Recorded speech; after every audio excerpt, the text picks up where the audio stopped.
नमस्कार, मैं अलीना काज़मी गुरुशाला टीम की तरफ से आप सभी का आज के संवाद में स्वागत करना चाहूंगी। हमारे आज के संवाद का विषय है feasible solutions to promote inclusion in schools. आज के संवाद में हम चर्चा करेंगे कि विद्यालयों में समावेश को बढ़ावा देने के लिए संभव समाधान कौन से हैं। आगे बढ़ने से पहले अगर गुरुशाला के बारे में थोड़ा सा जानें, तो Gurushala is an initiative of Indus Stars Limited and Vodafone India Foundation, and it is implemented by Pratham Education Foundation. अब मैं हमारे आज के पैनलिस्ट को इंट्रोड्यूस करना चाहूंगी। आज हमारे साथ इस गुरुशाला संवाद में जुड़े हैं सक्षम स्कूल से Sharmishtha Mukherjee ma'am, communication officer, Bipasha Sengupta ma'am, programme coordinator for deaf blind and multi handicap, and Pushpa Madhwal ma'am, Senior Special Educator at Saksham School. Dear speakers, we are extremely honored to have you with us today for today's Gurushala संवाद।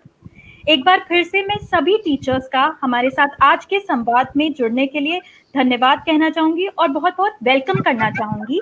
And we are very excited to start today's webinar. So अब मैं हमारी जो screen है, I would like to hand over the screen to Miss Sharmishtha ma'am. Thank you so much, Alina, and we are very, very grateful to Gurushala for giving us this opportunity to be able to present our points. A very good evening to all. मैं शर्मिष्ठा मुखर्जी सक्षम से आज का topic, जैसे अलीना ने कहा, feasible solutions for promoting inclusion in schools है। इस कॉन्टेक्स्ट में मैं थोड़ा सा हमारी सक्षम के बारे में बोलना चाहूंगी, क्योंकि सक्षम इंटीग्रेशन और इंक्लूजन में पूरी तरह से विश्वास करता है और करता भी है।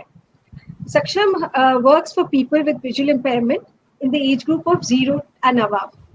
सक्षम एस्टैब्लिश्ड हुआ था 2003 में with the aim to provide solutions for enabling people with visual impairment to live a life of dignity and independence.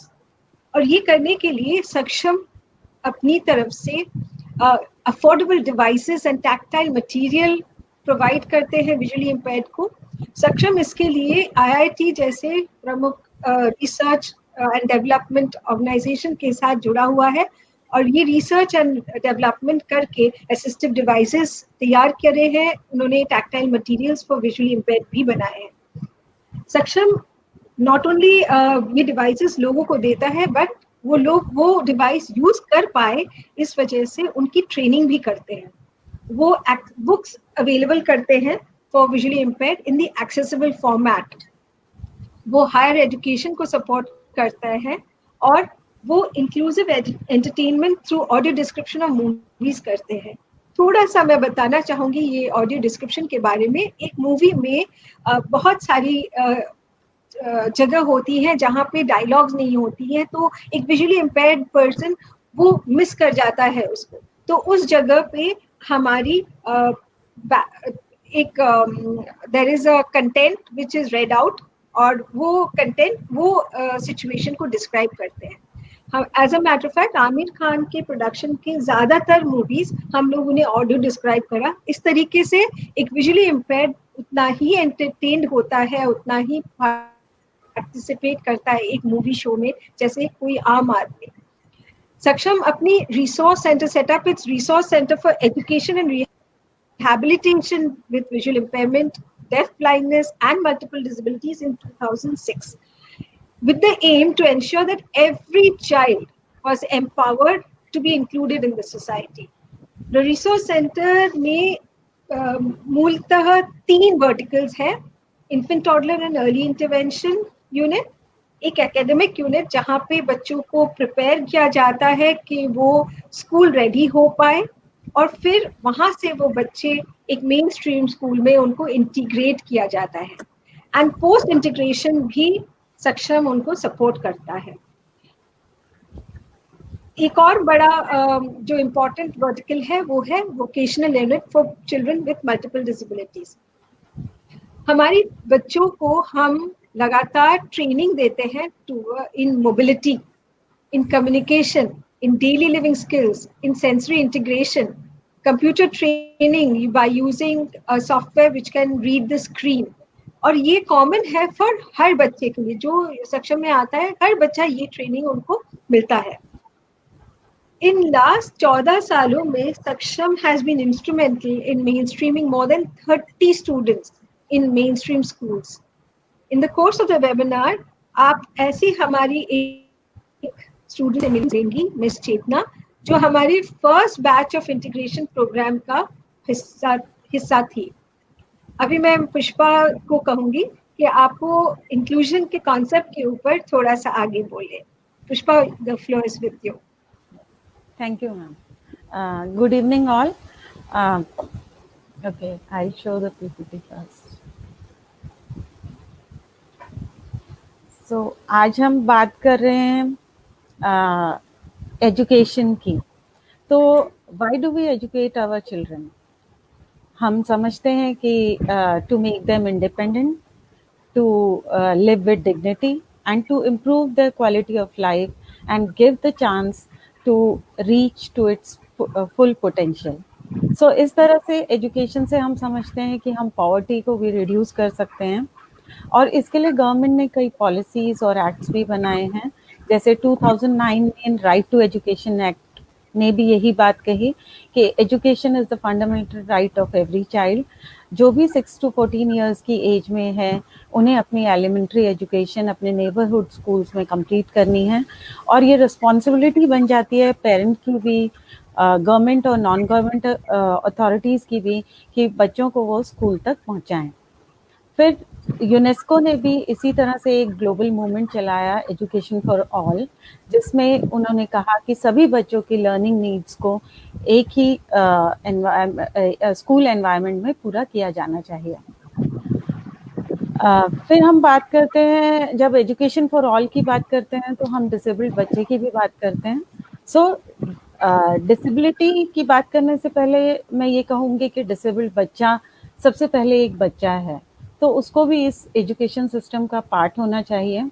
और डिसेबिलिटी एक कंडीशन है जो उसको एनवायरनमेंट में मूव करने के लिए या इंटरैक्शन करने के लिए उसको एक बैरियर की तरह काम करती है. लेकिन ऐसा नहीं है. डिसेबिलिटी होने के बावजूद भी बच्चा इस सोसाइटी में इंक्लूड हो सकता है और एजुकेशन सिस्टम का पार्ट बन सकता है. सो डिसेबल्ड बच्चों की एजुकेशन को एम्पावर करने के लिए 1995 में एक एक्ट बना, rights of persons with disability act, जो 2016 में जो अमेंड किया गया by the parliament of India. और 95 एक्ट में 21 डिसेबिलिटीज़ को कवर किया था, लेकिन 2016 में 21 डिसेबिलिटीज़ को कवर किया गया, जो इस तरह से हैं: blindness, low vision, leprosy cured person, hearing impaired, locomotor disability, dwarfism, intellectual disability, mental illness, autism spectrum disorder, cerebral palsy, muscular dystrophy, chronic neurological conditions, specific learning disabilities, multiple sclerosis, speech and language disability, thalassemia, hemophilia, sickle cell disease, multiple disabilities including deafblindness, acid attack survivors and Parkinson's disease. सो इस तरह से इन सब disabilities को include करते हुए act ने जो definition दी inclusive education की, वो इस तरह की एक एजुकेशन सिस्टम जहां हमारे डिसेबल्ड और विदाउट डिसेबिलिटी वाले बच्चे एक ही जगह पर पढ़ सकें, और हमें अपने टीचिंग और लर्निंग एनवायरनमेंट को इस तरह से अडाप्ट करना है कि हम सभी डिसेबल्ड बच्चों की जो भी स्पेशल नीड्स हैं उनको फुलफिल कर पाएँ. सो एक्ट के चैप्टर 3 में भी एजुकेशन जो एजुकेशन के नाम से है, उस चैप्टर में भी ड्यूटीज ऑफ एजुकेशनल इंस्टीट्यूशंस और specific measures to promote facilitate inclusive education के लिए गाइडलाइंस दी गई हैं. तो इस तरह से हमारी जो डेफिनेशन निकल के आती है कि एक इंक्लूजन क्या है. इंक्लूजन वो एक प्लेस है जहाँ पर हमने किसी बच्चे को लेबल नहीं किया है, कोई सेग्रीगेशन नहीं है, बच्चों को मेन स्ट्रीम के साथ कनेक्ट किया है. वो प्लेटफॉर्म जहाँ पर बच्चे चाहे डिसेबल्ड हैं, माइग्रेंट लेबरर्स के बच्चे हैं या फिर किसी भी कास्ट और रिलीजन को बिलोंग करते हैं, वो सभी बच्चे एक ही रूफ के नीचे एजुकेशन ले रहे हैं। सो अगर हम इस तरह से कर पाए तो आउटकम क्या होगा? फुल पार्टिसिपेशन होगा, सभी बच्चों का एजुकेशन सिस्टम में फुल पार्टिसिपेशन होगा और हम एजुकेशन फॉर ऑल का एम अचीव कर पाएंगे। अब हम समझते हैं कि इंक्लूसिव एजुकेशन की ज़रूरत क्यों पड़ती है। एक्चुअली हमारी सोसाइटी में बहुत से बैरियर्स हैं, सोशल, फिजिकल, साइकोलॉजिकल। आज भी इस तरह की फैमिलीज हैं कि जो अपने डिसेबल्ड बच्चों को अपने घर के फंक्शन में ही इन्वॉल्व नहीं करती हैं या जैसे उनका ग्रुप के साथ फोटो नहीं रखते हैं। तो इस तरह के आज भी हमें केसेस देखने को मिलते हैं। तो उसके कारण क्या होता है, इन सब बैरियर्स के कारण क्या होता है, बच्चों का सेल्फ कॉन्फिडेंस बिल्कुल लो होता है, हम एजुकेशन का गोल अचीव नहीं कर सकते, कम्युनिटी सेंसिटाइज नहीं होती है। जब बच्चे पेरेंट्स बच्चे को बाहर ही नहीं निकालेंगे तो एक्सेप्टेंस भी नहीं हो पाएगी और जो बच्चों के साथ चैलेंजेस आते हैं उनके हिसाब से जो इनोवेशंस होने थे आज के टेक्नोलॉजी के एज में हम रह रहे हैं तो वो नहीं हो पाते हैं। लेकिन जो बच्चे हमारे मेन स्ट्रीम स्कूल में पढ़ के बाहर निकले हैं, जिस समय जब वो हमारे पास स्टार्टिंग में आए थे और उसके बाद जो वो 12th पास करके बाहर निकलते हैं या फिर कॉलेज लाइफ के बाद हमसे मिलते हैं, तो सच में ये सब क्वालिटीज उनमें देखने को मिलती हैं कि वो बहुत इंडिपेंडेंट होते हैं, अपनी लाइफ को बहुत पॉजिटिवली जी रहे होते हैं और उनके फैमिली अभी तक उन्होंने इतने चैलेंजेस फेस किए और उनको ओवरकम भी किया, तो उनके फैमिलीज भी उनको एक्सेप्ट कर चुके होते हैं और वो एक बेटर सिटीजन होते हैं हमारे, कि हम आशा करते हैं कि वो हमारे फ्यूचर के बेटर सिटीजन्स होंगे। और इन्हीं के चैलेंजेस के कारण जो हैं अभी तक बहुत सारे इनोवेशंस भी हुए हैं टेक्नोलॉजी के होते हुए। तो आज बहुत सारा मटेरियल ऐसे एक्सेसिबल फॉर्मेट में है जो हमारे आज के बच्चे यूज़ कर रहे हैं, तो अभी काफ़ी हमारे लिए इजी बना दिया गया है। अब हम दो बच्चों की बात करेंगे, चेतना और ध्रुव की आपके सामने प्रेजेंट करेंगे। जैसा कि मैम ने पहले बताया, चेतना हमारी फर्स्ट स्टूडेंट है जो इंटीग्रेट हुई और ध्रुव हमारा स्टूडेंट है जो जालंधर सक्षम से हेल्प लेके अपना क्लास 12 इस साल पास किया है। वीडियो।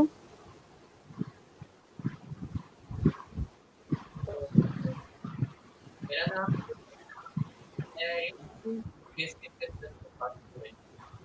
मेरे 98 और मैं एक कंप्लीटली ब्लाइंड स्टूडेंट।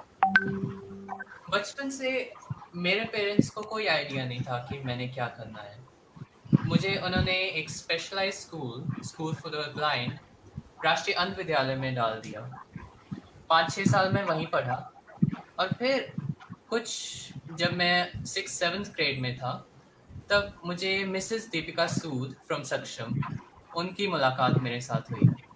उन्होंने मुझे और मेरे पेरेंट्स को इनकरेज किया कि इसको आप एक मेन स्ट्रीम स्कूल में स्टडी कराएं उसको, क्योंकि उन्होंने मुझ में देखा कि इसमें ये कैपेबिलिटी है। सो इन माय 6th ग्रेड मैं वहाँ पे ट्रांसफ़र हो गया और बिगिनिंग में मुझे थोड़ा डिफ़िकल्ट लगा क्योंकि I didn't know how to study properly. But इसी संस्था सक्षम से ही मुझे audio books specifically for Hindi Punjabi and e books provide की गई। मुझे कंप्यूटर्स पहले ही आते थे, तो मैंने कंप्यूटर्स के साथ ई बुक्स का सहारा लेते हुए मैं अपनी स्कूलिंग के साथ कंटिन्यू करता रहा। फ्रॉम 6 टू +2 मैं मेन स्ट्रीम स्कूलिंग में मैंने स्टडी की और +2 में अब मैंने कॉमर्स स्ट्रीम में 98.2% मार्क्स प्राप्त किए। ये मेरे साथ अगर मैं ये कहता हूँ कि आज मैंने ये कर लिया, ये इसी लिए हुआ क्योंकि मेरे पास ये सहूलतें थी स्पेसिफिकली कि इस स्कूल ने मुझे एक्सेप्ट किया। अगर मैं अपने पुराने स्कूल में ही रहता तो मुझे जहाँ मैं आज पहुँचा हूँ वहाँ तक मैं शायद ना पहुँच सकता। जो एक्सेप्टेंस थी यहाँ के प्रिंसिपल सर या यहाँ के टीचर्स की और जो सक्षम ने मुझे सहायता की है, उसी के कारण मैं आज इतने अच्छे मार्क्स के साथ आपके सामने हूँ।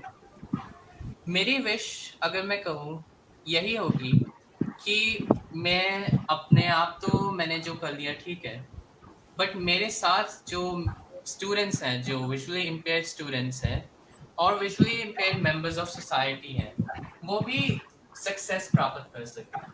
और ये तभी होगा जब टीचर्स, एम्प्लॉयर्स एंड सोसाइटी ये सभी मिलके हमें एक चांस दे।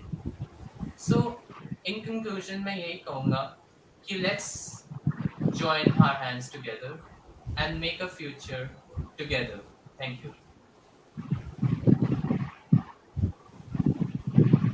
अब चेतना हमारे सामने आएंगी जो अपनी जर्नी शेयर करेंगी।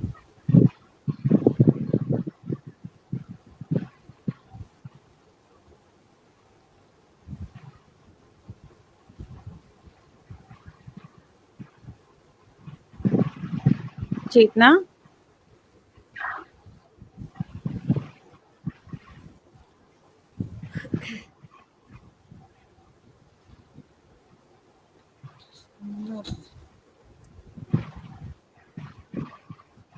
Can we include Chetna a little later then? yes, Audible?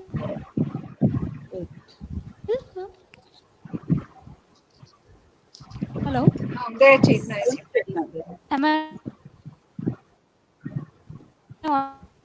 audible, ma'am? Yes, you yes, start. Hello? are. Yeah, Yes, please tell Chetna, Chetna. start. Yeah. Hello? Hello, hello, Chetna. Am I audible, ma'am? Yes, Yes. yes, yes.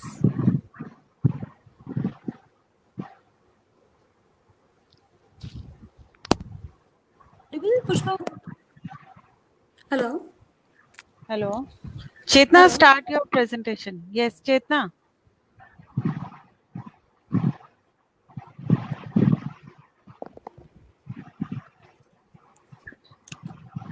Maybe network problem. हाँ, Can we continue and we'll get Chetna back a little later? yes, yes, yes. Pushpa. हाँ, okay, हम चेतना से फिर थोड़ी देर में बात करते हैं। अब मैं आपसे डिस्कस करती हूँ कि प्रोसेस ऑफ इंक्लूजन। हम इंक्लूजन के करने से पहले एक बच्चों को जो ट्रेनिंग देते हैं या उनके पेरेंट्स को जो ट्रेनिंग देते हैं, वो बहुत इम्पोर्टेंट स्टेज होती है हमारे लिए। तो प्रिपरेशन, ये हमारी प्रिपरेशन का पार्ट रहता है। जो भी हम कोई भी बच्चा जो है इंक्लूड होने से पहले, एक मेन स्ट्रीम स्कूल में जाने से पहले एक ट्रेनिंग रिसीव करता है कि जिसमें हम लोग टीचर्स को भी ट्रेनिंग, हमारे ट्रेनिंग प्रोग्राम में टीचर्स को भी शामिल किया जाता है, जहाँ पर हम बात करते हैं कि फ्लेक्सिबल होना चाहिए करिकुलम या असेसमेंट प्रोसीजर फ्लेक्सिबल होना चाहिए, और हम बच्चों को इंक्लूसिव एनवायरनमेंट में उन्हें कैसे एडजस्ट करना है। मान लीजिए अपनी क्लास तक पहुंचना है या अपने बैग से सामान निकालना है या टीचर के सामने प्रेजेंट करना है, तो इस तरह से हम लोग उनको स्किल्स प्रोवाइड करते हैं। रही बात फ्लेक्सिबल असेसमेंट प्रोसीजर की, कि अगर क्लास 1 में हम बच्चे को इंटीग्रेट कर रहे हैं, अगर उसके राइटिंग में प्रॉब्लम है, बच्चा ब्रेल में लिख रहा है या फिर टीचर उसको रीड नहीं कर पा रही है, तो वो असेसमेंट के लिए उसका ओरल टेस्ट ले सकती है। एक बात मैं और कहूँगी कि पीयर लर्निंग को एनकरेज करना बहुत ज़रूरी है। तो इस तरह से ग्रुप एक्टिविटीज़ की जाएं, जैसे ग्रुप में एक डिसेबल्ड बच्चे को भी शामिल किया जाए और वो उसको भी एक ऐसा टास्क दिया जाए, चाहे उसे रिपोर्ट बनाने को दी जाए या फिर कुछ ग्रुप एक्टिविटीज़ इस तरह से है कि बच्चों को प्रेजेंटेशन करनी है, चाहे वो स्लोगन प्रेजेंट करे या कोई राइटअप प्रेजेंट करे। तो इस तरह से क्या होगा, हम पीयर लर्निंग को प्रमोट करेंगे और एनकरेज करेंगे। सो इंक्लूजन हम अलग अलग लेवल पे कर सकते हैं, एकेडमिक लेवल पे, सोशल लेवल पे, कल्चरल लेवल पे, को करिकुलर एक्टिविटीज़ में, जैसे स्पोर्ट्स एक्टिविटीज़ हैं या फिर कल्चरल प्रोग्राम्स जो स्कूल्स में आए दिन लगभग होते रहते हैं, एनुअल डे है। तो बच्चों की अपनी अपनी कैपेबिलिटी के हिसाब से कोई बच्चा सॉन्ग प्रिपेयर कर सकता है, कोई बच्चा डांस प्रिपेयर, कोई स्पीच प्रेजेंट कर सकता है, डिबेट, इस तरह से बच्चे शामिल हो सकते हैं। जैसे मैं आपको कुछ फोटोग्राफ्स दिखाऊंगी, ये हमारी ही स्टूडेंट है जो अपनी लाइब्रेरी में कंप्यूटर का यूज़ करते हुए, और लाइब्रेरी को सेम ये बच्चे, रेगुलर बच्चे भी यूज़ करते हैं, और हमारी ये स्टूडेंट जो विजुअली इम्पेयर्ड है वो भी यूज़ कर रही है, और डिजिटल बुक्स अपना रीड कर रही है। इसी तरह से सेकंड पिक्चर में आप देखेंगे, ये 2 बच्चे हैं जो इंटर स्कूल कंपटीशन में पार्टिसिपेट करने गए थे अपने क्लासमेट्स के साथ, और उनको प्राइज मिला। इस तरह से हमें एक स्कूल में, जैसे हम अगर हम एक इंक्लूसिव स्कूल की बात करें, तो हमें कुछ सेंसिटाइजेशन एक्टिविटीज भी करनी चाहिए। यहाँ पर बच्चे, साइटेड बच्चे ब्लाइंड फोल्ड करके ट्रैक को कैसे फाइंड आउट करना है, या किस तरह से वो एक दूसरे को हेल्प करेंगे, तो इस तरह की सेंसिटाइजेशन एक्टिविटीज भी हम रेगुलर करवाते रहते हैं। फिर मैं बात करूंगी कुछ सॉल्यूशंस और प्रैक्टिसेस की जो हम लोग फॉलो करते हैं, कि मैं कहूंगी क्योंकि हम सक्षम में विजुअली इम्पेयर्ड बच्चों को ही इंटीग्रेट कर रहे हैं और उनकी ट्रेनिंग पे ही ध्यान देते हैं, तो यहाँ पर मैं बात करूंगी कि उनको अगर बच्चा देख नहीं सकता है तो उसका रीडिंग राइटिंग मोड क्या होगा। वो ब्रेल में लिखेगा, वो टेक्टाइल बुक्स यूज करेगा, अगर वो लो विजन है तो वो लार्ज प्रिंट यूज करेगा। फिर मोबिलिटी में उसे क्योंकि विजन नहीं है तो मोबिलिटी में उसे परेशानी आएगी, तो हम उन्हें ओरिएंटेशन एंड मोबिलिटी स्किल्स देते हैं, वो केन का यूज करते हैं। इसी तरह से टेक्नोलॉजी सॉल्यूशंस क्या हैं कि राइट फ्रॉम द बिगनिंग हम कंप्यूटर ट्रेनिंग स्टार्ट कर देते हैं बच्चों की, और कंप्यूटर में जो भी लिखा है वो स्क्रीन रीडिंग सॉफ्टवेयर की मदद से वो सुनकर, क्योंकि अगर विजन नहीं है तो वो अपने ऑडिटरी और टेक्टाइल मोड को यूज कर जो भी इंफॉर्मेशन है, अपनी स्टडीज है, उसको रिसीव करेंगे। इस तरह से काफ़ी ऑनलाइन लाइब्रेरीज भी हैं, जैसे सुगम्य पुस्तकालय जो गवर्नमेंट के इनिशिएटिव के साथ ही लॉन्च किया था, और उसके थ्रू बच्चों के लिए कई हज़ारों बुक्स अवेलेबल हैं इस ऑनलाइन लाइब्रेरी में, जो वो डाउनलोड करके एक्सेसिबल फॉर्मेट में पढ़ सकते हैं।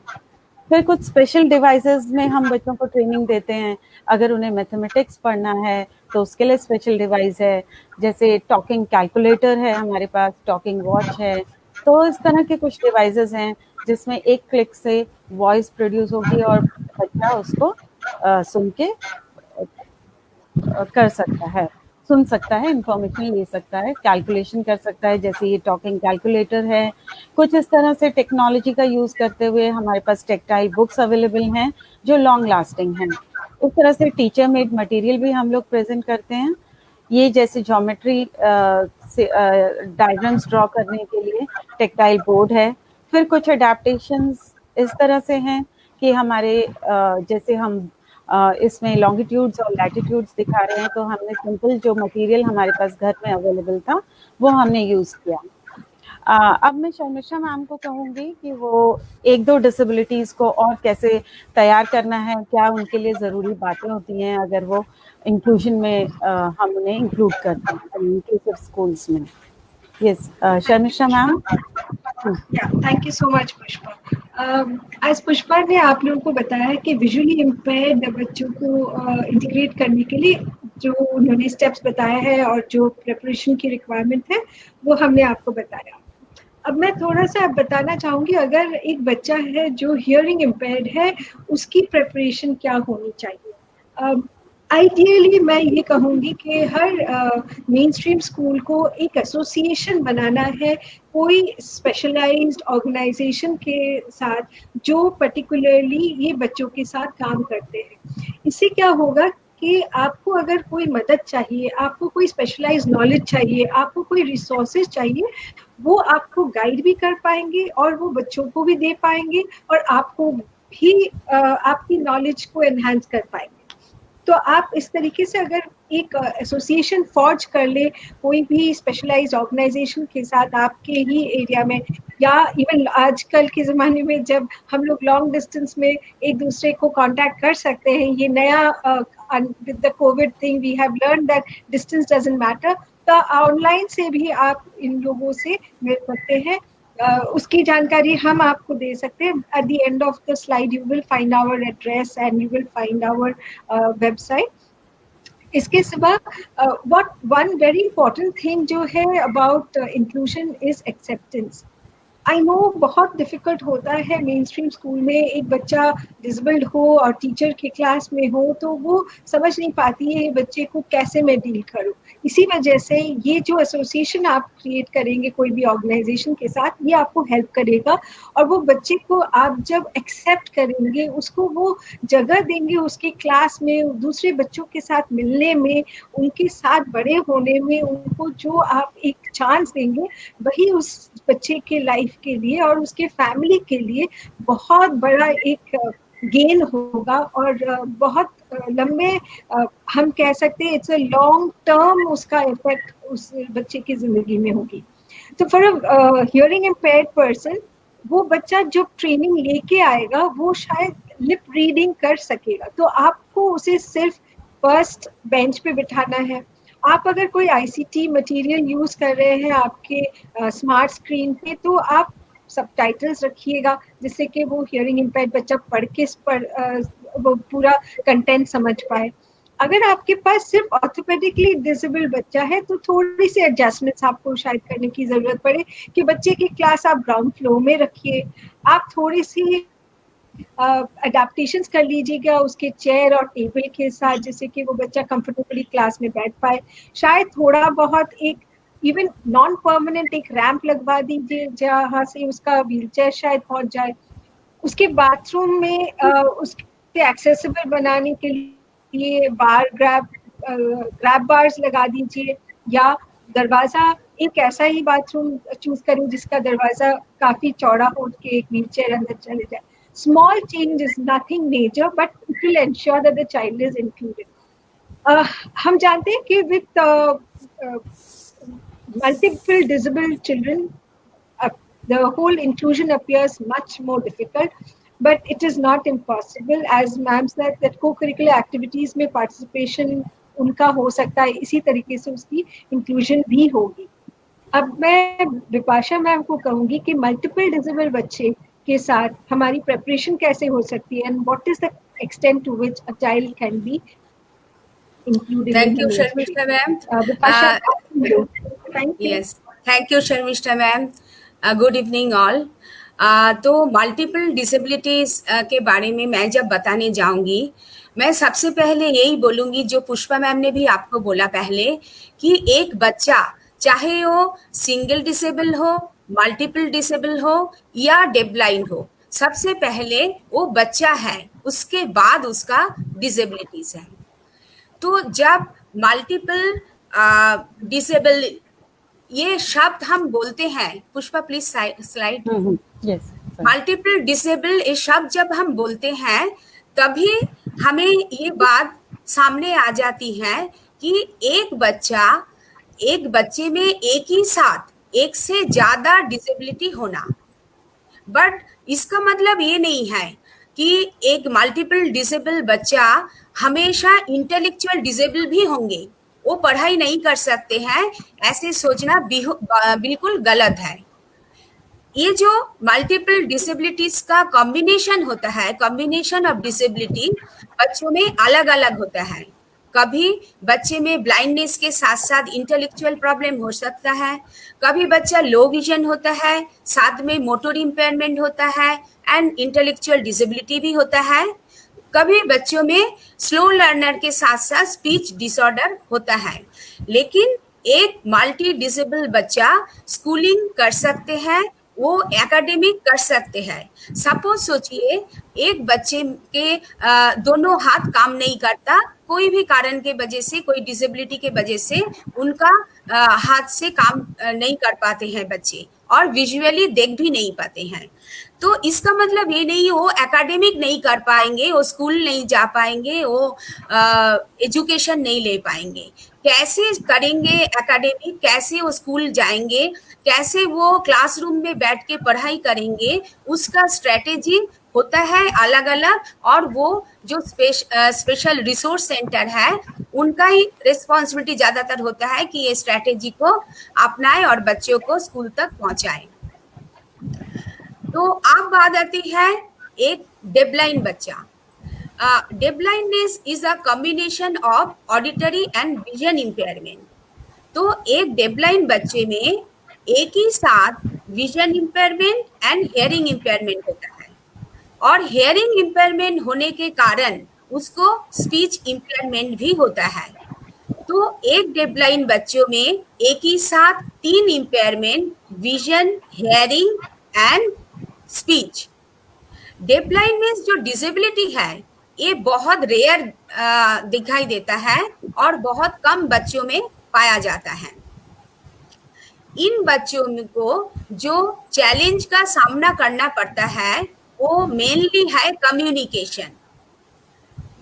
अपना बात को समझा के किसी को बोलना और दूसरे के बात को सुनकर समझना, ये जो सुनना और बोलना, ये दोनों में इम्पेयरमेंट होने के कारण डेफ ब्लाइंड बच्चों को कम्युनिकेशन में प्रॉब्लम होता है। लेकिन इसका मतलब ये नहीं कि वो कम्युनिकेशन कर नहीं सकते, कम्युनिकेट कर नहीं सकते। उनका स्ट्रेटेजी थोड़ा अलग होता है, तरीका अलग होता है, बट वो कम्युनिकेट कर सकते हैं। तो जब बात आती है एक मल्टीपल डिसेबल बच्चा और एक डेफ ब्लाइंड बच्चा, इंक्लूजन, वो एक साथ ग्रुप में कैसे कदम रख रख के चले, उनका ये इंक्लूजन का जो चैलेंज है वो शुरू हो जाता है उनके परिवार से। पहले पेरेंट्स और फैमिली का एक्सेप्टेंस, फिर नियर रिलेटिव्स में पार्टिसिपेशन, नेबरहुड में उनका इक्वल फैसिलिटी, उसके बाद आ जाता है इक्वल राइट्स, इक्वल अपॉर्चुनिटीज, ये सब कम्युनिटी, सोसाइटी एंड उसके बाद स्कूल। तो जब हम एक मल्टीपल डिसेबल बच्चे या एक डेफ ब्लाइंड बच्चे का स्कूलिंग का बात करेंगे, तब एज अ स्पेशल एजुकेटर हम यही चाहेंगे कि एक नॉन डिसेबल बच्चों का स्कूलिंग जैसे शुरू होता है, हमारे मल्टीपल डिसेबल या डेफ ब्लाइंड बच्चों का स्कूलिंग भी ऐसे शुरू हो। जैसे एक नॉन डिसेबल बच्चा जब प्ले स्कूल में जाते हैं, वो भी बहुत बार अपने मम्मी को छोड़ना नहीं चाहते, जीत पकड़ लेते हैं, वो भी मम्मी का पल्लू पकड़ के खींचते रहते हैं, कभी कभी क्लासरूम में अपना पैंट को गंदा करता है शुशु पॉटी करके। तो इस एज में एक नॉन डिसेबल बच्चा और एक मल्टी डिसेबल बच्चों में कोई फर्क नजर नहीं आता। लेकिन कभी कभी कोई सिचुएशन के वजह से हमारे मल्टी डिसेबल बच्चे जब स्कूल के लिए तो रेडी होते हैं, स्कूल जाने के लिए रेडी होते हैं, तो वो उम्र में थोड़े बड़े हो जाते हैं। उसका कारण बहुत कुछ हो सकता है। एक कारण ये हो सकता है कि मेडिकल ट्रीटमेंट, लंबा मेडिकल ट्रीटमेंट बहुत बार उनके साथ चलता है, इसीलिए उनका उम्र थोड़ा बड़ा हो जाता है। बहुत बार ऐसे भी होता है कि डेवलपमेंटल डिलेट की वजह से उनका इंडिपेंडेंट सिटिंग, स्टैंडिंग, वॉकिंग ये सब लेट आता है, तो भी वो थोड़ा उम्र में बड़े हो जाता है जब वो प्रिपेयर होते हैं स्कूल जाने के लिए। तो इस सिचुएशन में उनको प्ले स्कूल स्किप करना चाहिए। बहुत मल्टी डिसेबल बच्चे होते हैं जिनको बहुत सीवियरली मेडिकल प्रॉब्लम होता है, जैसे फ्रीक्वेंटली सीजर आना। तो हमारे स्कूलिंग सिस्टम में ये मेडिकल फैसिलिटी अवेलेबल नहीं होता है, इसीलिए ये बच्चे जो है अपने घर में रह के और ऐसे ही रिसोर्स सेंटर का सपोर्ट लेके, स्पेशल एजुकेटर का सपोर्ट लेके घर में अपना एजुकेशन कर सकते हैं। लेकिन उनका जो सोशल इंक्लूजन है वो इम्पॉसिबल नहीं है। वो अपने हिसाब से जब वो रेडी है वो मेट्रो राइड कर सकते हैं, वो मॉल में विजिट कर सकते हैं, वो पार्क में जाके बच्चों के साथ खेल सकते हैं। तो ये इम्पॉसिबल नहीं है। जब हम एक मल्टी बीआई मल्टी डिसेबल बच्चे को स्कूल के लिए रेडी करते हैं, तो हमें, ताकि वो स्कूल सिचुएशन में अपने आप को बहुत अच्छी तरह से एडजस्ट करे, बड़ा ग्रुप के साथ एडजस्ट करे, तो हमें उनको बहुत ट्रेनिंग देना पड़ता है और बहुत एक्टिविटी के थ्रू उनको सिखाना पड़ता है। जैसे बहुत वीआई मल्टी हैंडीकैप बच्चों में एक हैबिट पाया जाता है कि वो कोई भी ऑब्जेक्ट, कोई भी चीज को छूने से डरते हैं। उनका जो टच टॉलरेंस लेवल है वो बहुत कम होता है, तो हमें बहुत स्पेशल ट्रेनिंग देना पड़ता है, इसके लिए बहुत एक्टिविटीज करना पड़ता है।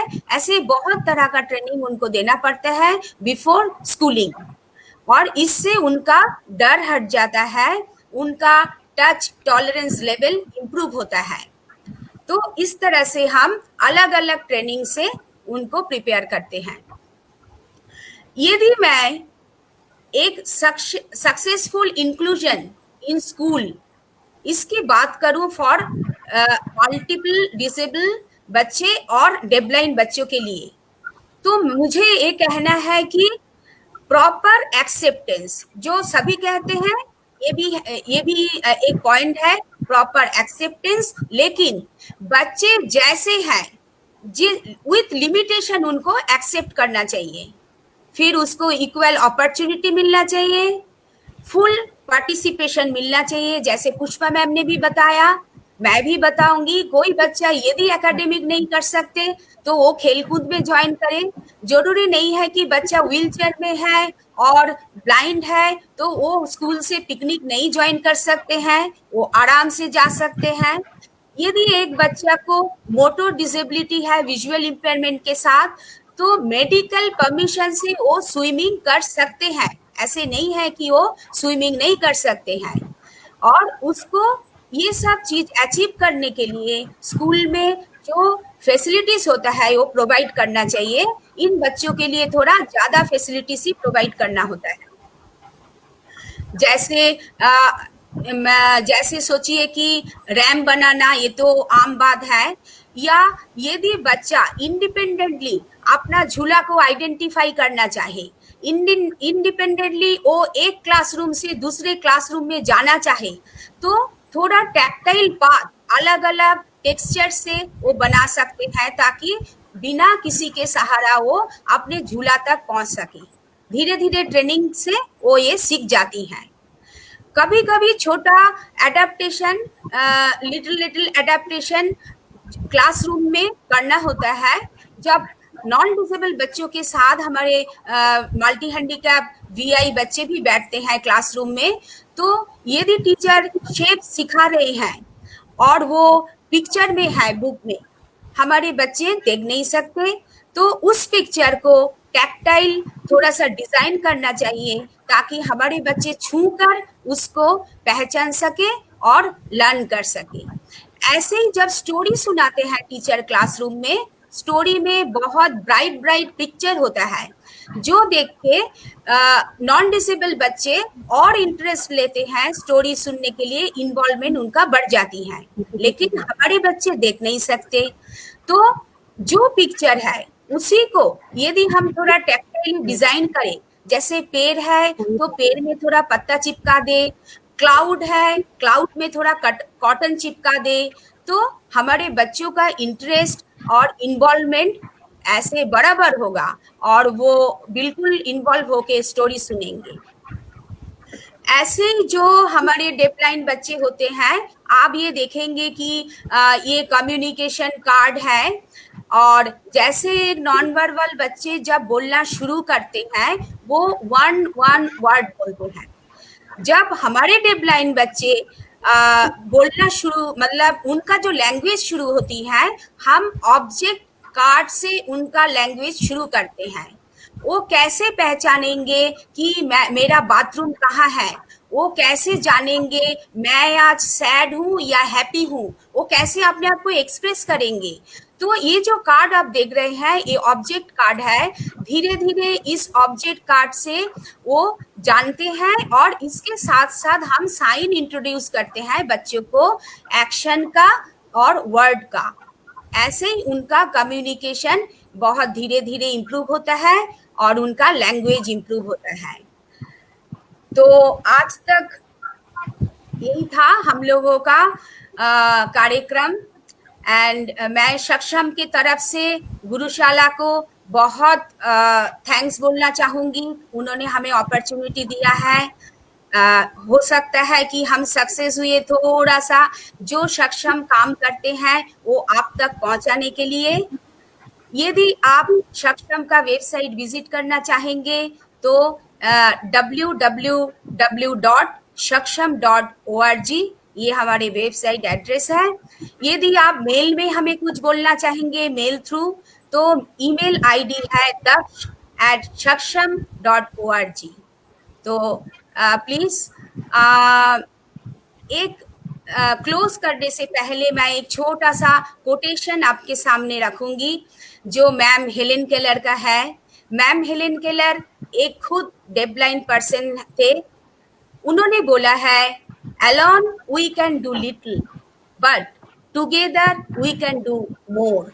ये बहुत सच बात है। जब हम अकेला कुछ करने जाते हैं उससे बहुत बहुत ज्यादा हम कर पाते हैं जब हमारे साथ सबका साथ हो। Thank you. Is Chetna ready? Then we can have Chetna on. उसका नेट नहीं आ रहा, कनेक्शन नहीं हो रहा, नेट कनेक्शन नहीं हो रहा।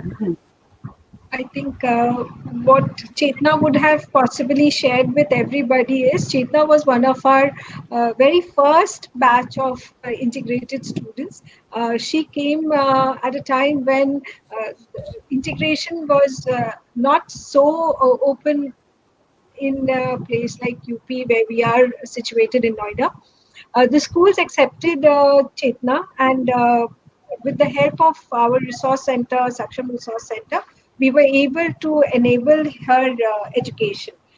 So Pushpa, if you can continue, I'll just be with you in a moment. तो चेतना हमारी फर्स्ट स्टूडेंट थी, जैसा कि मैम ने बताया कि वो इंटीग्रेट हुई है। और चेतना की एक खास बात रही है, अगर उसे कभी प्रोजेक्ट्स में हेल्प चाहिए या फिर उसे अगर उसे टेस्ट के लिए प्रिपेयर करना है तो वो जब भी मान लीजिए वो 6 बजे, मैं उसके घर के काफ़ी पास रहती हूँ, तो वो 6 बजे भी या 7 बजे भी मैंने अगर उसे टाइम दिया है तो वो मेरे घर पहुंची है। और किसी प्रोजेक्ट के लिए उसे अगर तैयारी करनी थी तो वो हम सारा मटेरियल लेके, इवन इंफॉर्मेशन लेकर भी साथ में आती थी। मुझे बस कुछ नहीं करना होता था, उसे असेंबल करना होता था। तो ये क्वालिटी रही है कि चेतना हमेशा बहुत काफ़ी अपने को एक्टिव रखती है। इवन उसकी मैं स्टोरी बताऊं तो उसके घर mother and father both are blind, so पूरा घर भी एक तरह से वही मैनेज करती है, चाहे वो डेली एक्टिविटीज़ हैं या घर का सामान लेना है, तो इस तरह से। और आज चेतना 12th में भी बहुत अच्छे मार्क्स लाके 92% पास करके फिर लेडी श्री राम कॉलेज से उसने ग्रेजुएशन किया, पॉलिटिकल साइंस ऑनर्स किया और आज सक्षम में ही एम्प्लॉय है और एक म्यूजिक इंस्टीट्यूट भी चला रही है जहां वो बच्चों को म्यूजिक में ट्रेनिंग देती है। Yes ma'am. और पुष्पा, मैं एक बात बोलना चाहूंगी चेतना के बारे में, जो मुझे याद है वो इतना ब्रेव गर्ल है कि बचपन से उसको बहुत हाई शुगर है और छोटे उम्र में वो अपना इंसुलिन खुद लेती थी। यस। तो ये मुझे बहुत तब से ही पता चला कि चेतना बहुत आगे बढ़ेगी, इतना ब्रेव है। बिल्कुल बिल्कुल। She is a role model to all our children. Really? Unfortunately, आज वो connect नहीं हो पाई, otherwise you would have, all the participants would have met her and would have known how capable that child is. She's a young lady now. To us, she's still a child. So Alina, if you can carry in both.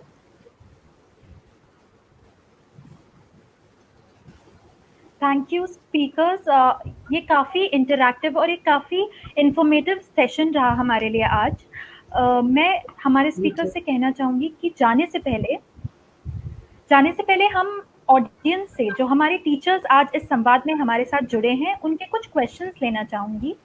तो हमारे teacher हैं Akhilesh Kumar धोबल sir, उनका एक question है, should there be seat reservation for special children in every school?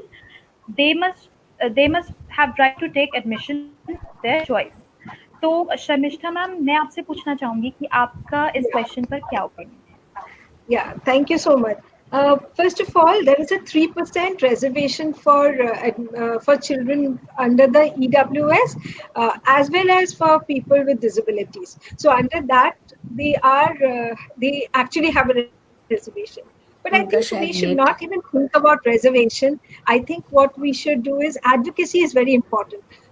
We were very confident to put in our children in the schools because we knew we had prepared our children that well that they would not face any problem, or the school wouldn't face a problem while dealing with the child wouldn't face a problem when being in the school.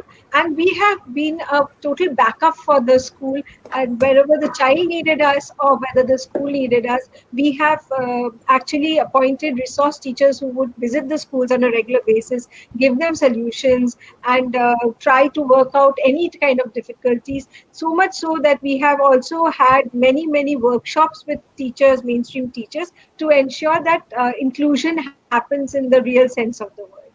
So it is possible. There is a reservation, but I think advocacy also, without the reservation also, they should be taken. Under the RTE, they are supposed to be taken. I want to add one more thing. No school can deny admission of disabled child.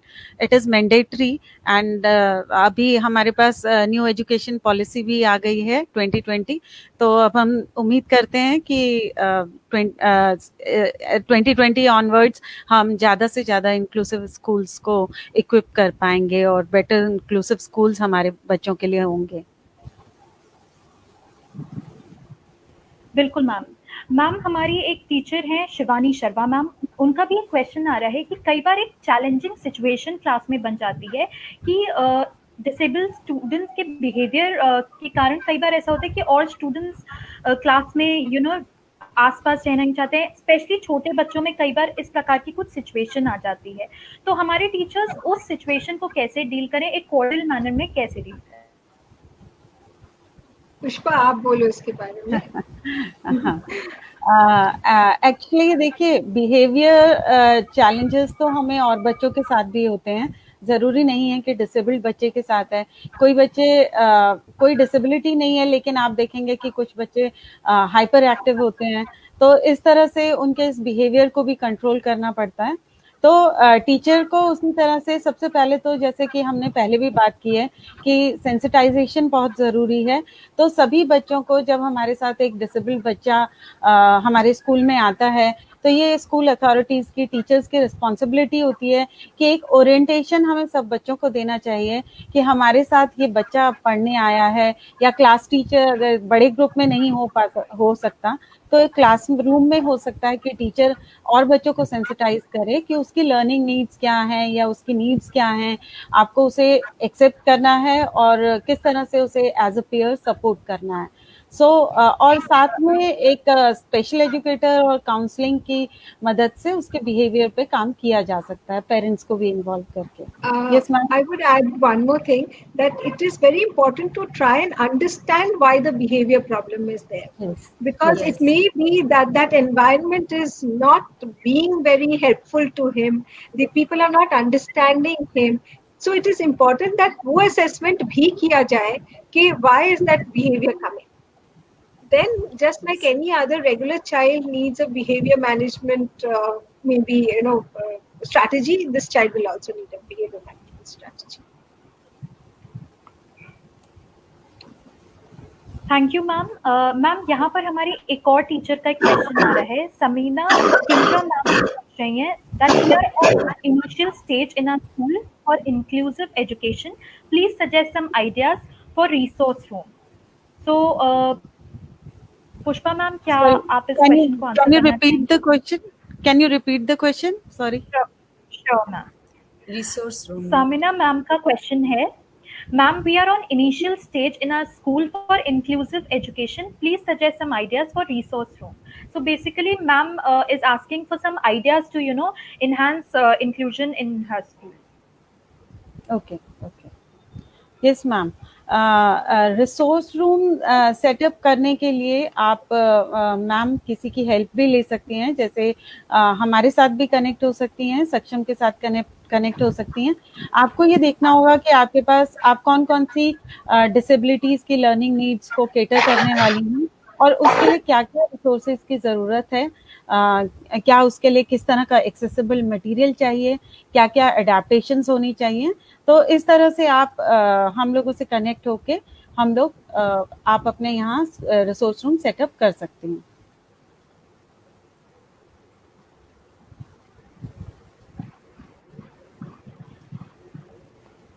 बिल्कुल ma'am. Ma'am last question जो हमारे आज के संवाद का है वो ये है कि हमारी एक टीचर है चांदनी दबराल मैम, वो पूछ रही हैं, in our school there is some disabled children but they can't cope up with common students. जिस प्रकार से अभी हमने लास्ट सेकंड क्वेश्चन लिया था, कुछ वैसा ही सिमिलर क्वेश्चन है ये। Question is, I repeat, ma'am, in our school there are some disabled children but they can't cope up with common students, so is this right to have such students in general school? तो ये एक challenging situation का ma'am का question है यहाँ पर। Sharmishtha ma'am, आप इस क्वेश्चन को आंसर करना चाहेंगी? हाँ, tell me something, in a mainstream school, why is it that somebody comes first and somebody comes at last in the class? Because the child couldn't cope, right? But the thing is, what happens is, unfortunately, disability दिखता है, और जब वो दिखता है वो बच्चा में लाइमलाइट में आ जाता है, उसकी कैपेबिलिटीज को कम देखी जाती है, उसकी इनेबिलिटीज को ज्यादा देखी जाती है। सो समवेयर अलोंग अगर आप उस बच्चे को अगर असेस करें कि अगर वो इंटेलेक्चुअली वीक है तो है, बट मे बी उसमें म्यूजिक का बहुत अच्छा टैलेंट है, उसमें ड्रामा का बहुत अच्छा टैलेंट है, मे बी वो ड्रॉ अच्छा कर सकता है। लेट्स फोकस कि एकेडमिक में वो बहुत बढ़िया। Tell me something, this has been our experience too, disabled child is not promoted to the next class, and after 2 years the child has said, please, you can please leave our school. But don't we have a policy that we promote all our children till class 8? Then why is it my disabled child is asked to please leave the school? Why is that happening? So therefore it's a mindset. The child can be included. There are other aspects of that child which needs to be nurtured, और उस भी काम किया जा सकता है, और वो बच्चा इंक्लूड हो सकता है, बिल्कुल हो सकता है। Thank you ma'am. हम यहाँ पर देख रहे हैं कि हमारे टीचर्स काफ़ी क्यूरियस हो रहे हैं और काफ़ी सारे क्वेश्चंस हमारे साथ कमेंट सेक्शन में साझा कर रहे हैं। So since we have 5 to 6 more minutes with us, so हम 2 क्वेश्चंस और लेना चाहेंगे क्विकली। हमारे एक टीचर का क्वेश्चन है, सुखवीर कौर पूछ रहे हैं कि ma'am, I have a girl student who is a slow learner, how to handle this situation online. तो इस सिचुएशन को हम ऑनलाइन कैसे हैंडल कर सकते हैं? तो इस पर मैम कुछ, निष्ठा मैम, विपाशा मैम, क्या आप अपनी ओपिनियन शेयर कर सकती हैं इस क्वेश्चन पर? यस, स्लो लर्नर बच्चे हैं तो वो ऑनलाइन में ट्रेनिंग देना चाहते हैं। पहले तो थोड़ा एसेस करना पड़ेगा कि एज देखना पड़ेगा और उसके हिसाब से देखना पड़ेगा कि वो कितना पीछे है। एक आम बच्चे 10 साल में उस जो क्लास में होना चाहिए उससे वो कितना पीछे है, और एक एसेस करना पड़ेगा उसको कि मतलब कारण क्या है स्लो लर्नर का, कि ये बहुत जरूरी है जानना कारण क्या है, वो क्यों स्लो लर्निंग करते हैं। तो उस हिसाब से देना पड़ेगा उनको ट्रेनिंग। हो सकता है कुछ कुछ एडेप्टेशन यूज करना पड़े, हो सकता है उसको लैंग्वेज में कुछ मुश्किल है, तो ये सब क्लिनिकली उसको एक बार एसेस करवाना पड़ेगा कि उसका रिटार्डेशन मतलब इंटेलेक्चुअल एबिलिटी कितना है। तो ये सब जानने के बाद ही वो प्लानिंग उसके लिए तैयार किया जा सकता है। इमीडिएट एक मुझे नहीं लगता है कि इमीडिएट एक बच्चे को हम एकदम से डिक्लेयर करके और कुछ शुरू करना चाहिए। जब तक बच्चों का पूरा डिटेल्स नहीं पता चले, फिर तब तक एक प्लान बनाना मुश्किल होता है। तो पहले उनको बच्चे के बारे में पूरा डिटेल्स पता करना पड़ेगा। बिल्कुल मैम। ये मैम यहाँ हाँ। पर हमारे पास एक और क्वेश्चन। जी जी ma'am, do you want to add something? No, नहीं तो मैम एलिना। हमारा एक और क्वेश्चन। जी जी ओके मैम।